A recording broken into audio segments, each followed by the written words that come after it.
எப்பன்னு எதிர்பார்த்துக்கிட்டு இருக்காங்க. ஓட்டு போட 5000 ரூபாய் வேலை செய்யுது. 5000 ரூபாய் வேலை செய்யுது. மக்கள் என்கிட்ட 100 நாள் வேலை பார்த்துக்கிட்டு இருக்கிறது போவேன்.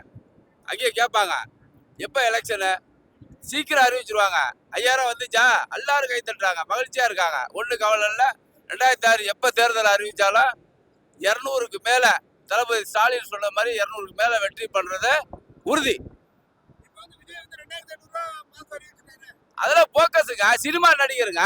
சினிமாவில் மேக்கப் போட்டா கலைஞ்சிரும், ஸ்டேஜை விட்டு கீழே வரையில. ஒரிஜினல் மனுஷன் எப்பவுமே மாற மாட்டான், அதான் உண்மை. என்ன பெரியவரா? மேக்கப்பு, அதாவது திரிசா கூட ஆடையில மேக்கப் போடுவாங்கல்ல, கீழே இறங்கினோடனே கலைஞ்சிரும். அதாவது ஃபங்க்ஷன் வர்றதுன்னா, இப்போ நான் என் பொண்டாட்டி பிள்ளைய கூட்டி போவேன். என்ன, என் பொண்டாட்டி பிள்ளை இன்னொருத்த கூட கூட்டி போனான்னா என்னை விளக்க பத்திரி அடிப்பாங்களா, அடிக்க மாட்டாங்களா?